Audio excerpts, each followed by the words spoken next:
sufrido. Bueno, hablemos de economía. Abro la página económica de Diario El Universo y me encuentro con algunas noticias. Ecuador recomprará bonos de deuda 2020 para bajar la presión de pagos, es una noticia. Se alista recompra del 78% de bonos 2020, otra noticia. Aprobado crédito del Banco Mundial por $500 millones para sectores vulnerables, otra noticia. Le quiero preguntar, para comenzar la entrevista a nuestro invitado, el señor economista Galo Cabanilla, eres rector de la Universidad Tecnológica Empresarial de Guayaquil, que visita nuestra mesa de trabajo. Si lo que acabo de dar lectura implica que la solución a la problemática económica hoy implica adquirir más deuda. Bienvenido, buenos días. Muy buenos días, muchas gracias por la invitación. Dije bien su apellido, ¿Cabanilla o Cabanillas? Cabanilla. Cabanilla, Sí, perfecto. Ok, muchas gracias. Muy bien, gracias. Ya. Definitivamente la necesidad financiera de corto plazo de refinanciar la deuda externa, que constituía un peso financiero, económico, a la caja fiscal, inclusive para el año 2020, había que hacer un pago de $1.500 millones, lo cual pues era demasiado fuerte y podía bloquear las finanzas públicas.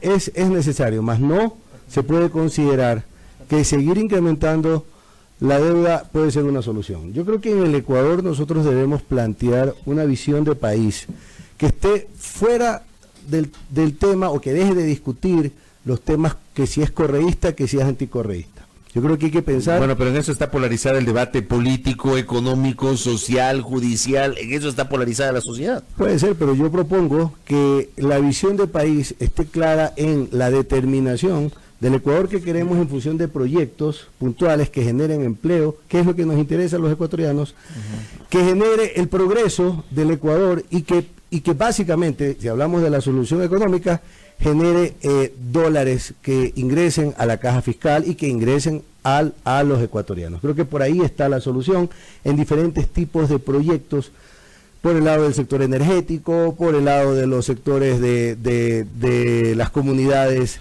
el desarrollo del sector agricultor, etcétera, etcétera, los créditos y todas aquellas trabas que no permiten el verdadero desarrollo económico en el país. Por ejemplo, vea, para hacer una empresa en Ecuador es un viacrucis. Habla usted de la tramitología para poder constituir una empresa. Hablo de la tramitología, hablo de la informalidad a la que se ven, a la que lleva por parte de los microempresarios esta tramitología. Hablo de la carga tributaria, hablo de y por lo tanto toco la falta de modernización del Estado. El Estado, si bien es cierto, el Estado es un Estado caro, sin embargo no podemos hablar de disminuir el Estado o el peso del Estado, porque el Estado todavía no está dando todos los servicios que tiene que dar. Hay que analizar puntualmente qué es lo que hace bien y qué es o en qué funciones necesitamos personas que agreguen valor al país y en cuáles no. Y en función de eso, pues, orientar mejor el gasto público. Eso que usted está diciendo, entonces, debo entender que no está de acuerdo usted con esta agresiva planificación de desvincular empleados del sector público en los últimos meses. Por supuesto que no. Yo creo que el gasto en situaciones de austeridad debe ser manejado con calidad. Porque o sea, el tema no es cuantitativo, sino cualitativo. Entonces. Exactamente. Austeridad sí, austericidio no. Porque el austericidio implica que se va a terminar con los servicios públicos, que ya no se va a dar los... ¿Qué es lo que ha venido ocurriendo, por ejemplo, con los servicios de salud? ¿No? Empezaron a recortar personal en salud y ya no tenemos quien atienda a los pacientes del sistema público. Así es. Y eso no puede suceder. Eso sí, eso es austericidio. Nosotros en el Ecuador necesitamos servicios médicos, necesitamos que el gobierno dé servicios de salud, por lo tanto se necesita doctores. Hay problemas de seguridad, se necesita policías. Se necesita profesores para dar los servicios educativos. Ayer me decían, por ejemplo, que, mira tú esta cifra con Tertulio, a propósito del ingreso de hermanos venezolanos, hay cifras que no son todavía del todo confirmadas, claro. ¿No? Una cifra da de la Cancillería, otra cifra es la que dio el presidente durante su informe el 24 de mayo, entre 400 y 300.000 venezolanos habrían ingresado al país. De ellos, 37.000 son niños que ingresan a nuestro sistema educativo. Eso necesita ser atendido de urgencia, ¿no? No se puede decir que no. Entonces necesitan profesores. Así es, se necesita profesores, porque además la austeridad responsable tiene que ir unida a un concepto de solidaridad, porque la solidaridad debe existir. Por más problemas o por más situaciones anómalas que se están dando en la migración de los hermanos venezolanos, igual nosotros debemos ser solidarios con ellos. Eso es humano, eso es lo correcto. Ahora, ¿por dónde podría haberse aplicado la austeridad para que no impacte de manera tan negativa en el tema laboral, por ejemplo? En el tema laboral. Para que no impacte en el tema laboral, digo, de empezar a despedir gente de los servicios públicos, sino ¿dónde se podía haber aplicado la austeridad? Pero es que, mire, hay una cantidad de privilegios que existen en el Estado que se le da a los políticos o a los funcionarios públicos que deben de...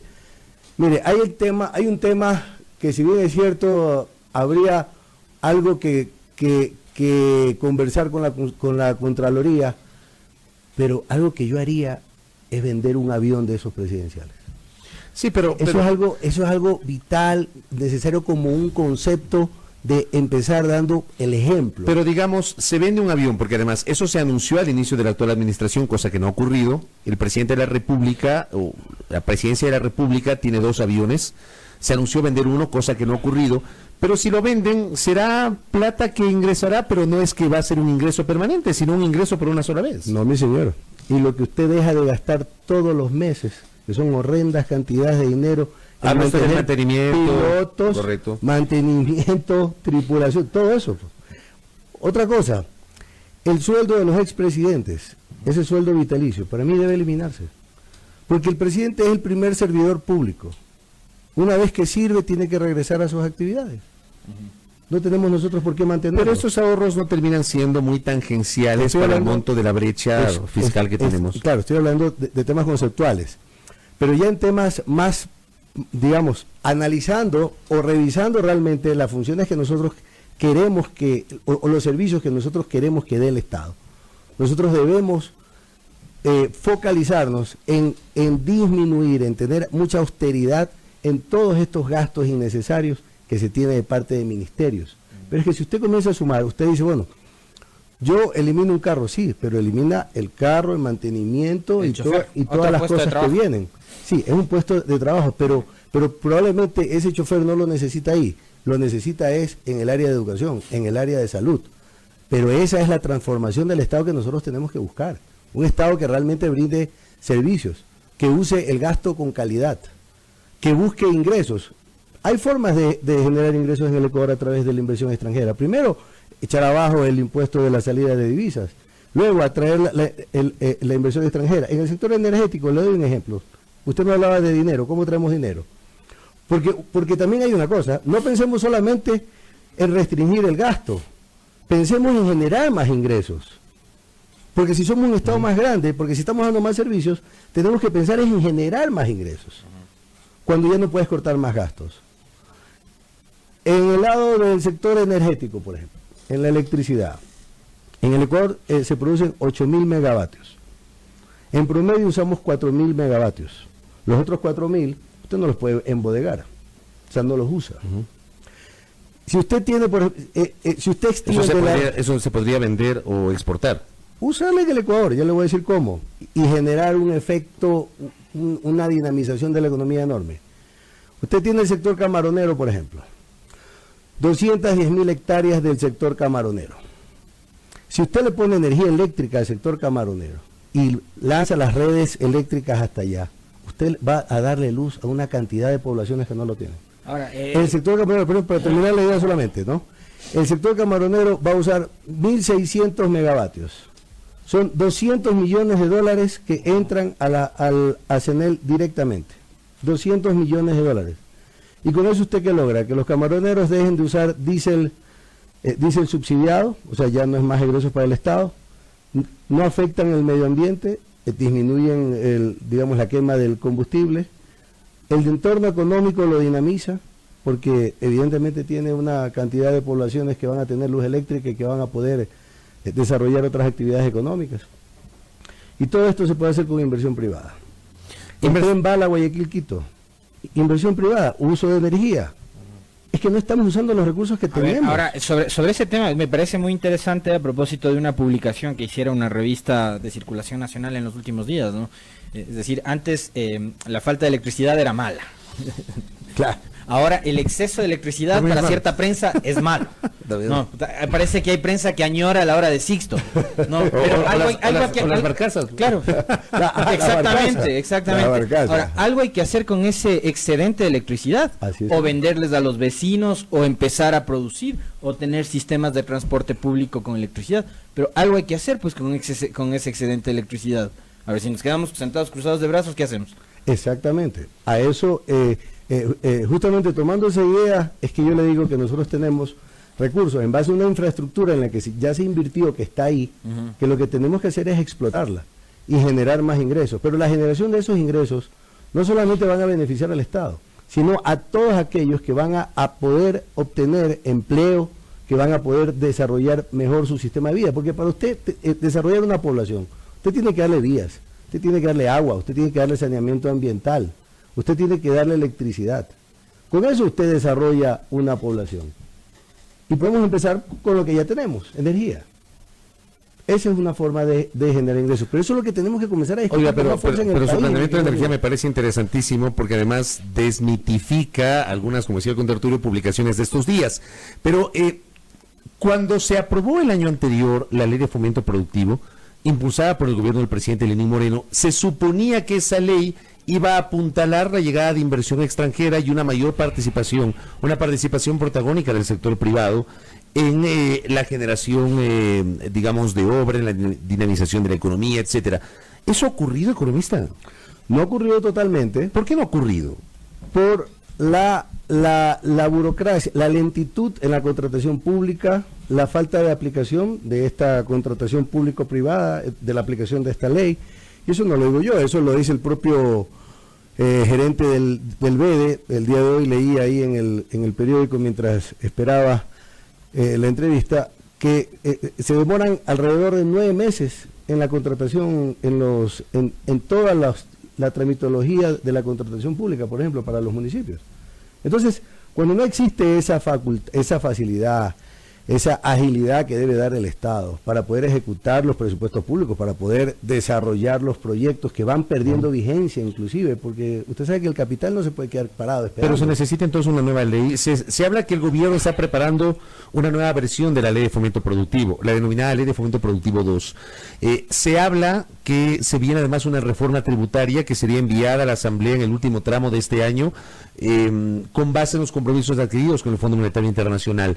Estos dos aspectos, la nueva ley de fomento productivo y la reforma tributaria, podrían ir en la dirección que usted plantea. Deberían ir en la ley de la modernización del Estado, de agilitar los procesos de contratación y de gestión de los recursos públicos y del trabajo en conjunto con el sector privado.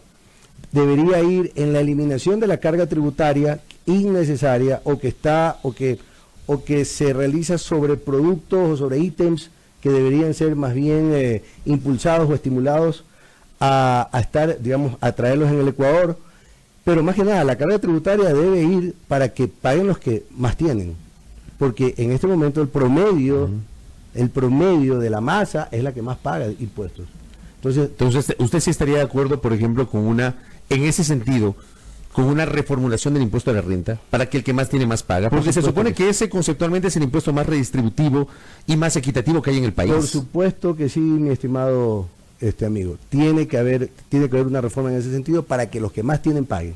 Porque pero van a saltar los ricos ahí, pues. Mire, cuando lamentablemente, digamos, comienzan a asustarse estos empresarios, esta gente, y se comienzan a coger los bolsillos y a decir, no, pues no, yo no puedo pagar. Esto no puede suceder. Ellos mismos no están pensando en el Ecuador. Y tienen que pensar que ese Ecuador, esas personas que van a tener una mejor capacidad de consumo, son los que les van a comprar sus productos. Y así todos vamos a salir adelante, pero cada uno tiene que cumplir su rol social. Lo que no puede haber son esas reformas laborales que pretenden algunos gremios, como una propuesta que estaba elaborando la Cámara de Comercio de Guayaquil, este señor economista Rosemena, y la Federación Nacional de Cámaras, en la que es completamente regresivo a los derechos de los trabajadores. ¿Usted no está de acuerdo con esa reforma? Eso le iba a preguntar, no. ¿qué visión tiene usted sobre la reforma laboral que se viene? Y yo soy académico y soy empresario. Yo tengo una planta de alimentos, por si acaso. No estoy hablando, digamos, en teoría. Pero no puede ser posible que se haga una propuesta, una reforma laboral, aprovechando los problemas de empleo que hay en el Ecuador y poniendo de excusa que dice que el Fondo Monetario Internacional se puso a pensar en el Ecuador y en los artículos que tiene el Ecuador en la ley, en el Código Laboral, y se camufle esas ansias de tener más utilidades y más riqueza. Porque, empezando por algo, ¿cómo puede haber una reforma o qué tienen que ver, por ejemplo, las empleadas domésticas en el aumento de la productividad en el país? Porque también tocan a las empleadas domésticas pues en esa reforma. Cambian los contratos, digamos las liquidaciones, las bajan casi a la mitad. ¿Usted cree que como bajan el periodo como se está planteando es una regresión de derechos? Totalmente regresivo. Oiga, déjeme decirle que me llama la atención su postura. Me llama la atención positivamente. Siendo empresario además. Positivamente. Es que soy empresario. Por eso le digo, positivamente me llama la atención. Los empresarios son los que quieren más bien flexibilizar ese tipo de obligaciones. Sí, vea, hermano, no todos los empresarios. No todos, hay una dirigencia empresarial, pero también le digo una cosa, hermano. Usted ve, cuando usted trabaja con sus, digamos, cuando usted tiene una cantidad de trabajadores, y por ejemplo en mi caso, que tengo una planta de producción de alimentos, usted tiene que ejercer un liderazgo, porque ahí se trabaja en las madrugadas. Hay que tener a la gente, digamos, animada, estimulada. Yo como le voy a decir a mis empleados ahorita, ve, ¿sabes qué? Lo que yo te iba a pagar antes ya no te lo pago. O yo te pongo ahorita un contrato a tiempo fijo y te puedo votar cuando yo quiera. Entonces, ¿qué estabilidad laboral puedes tener?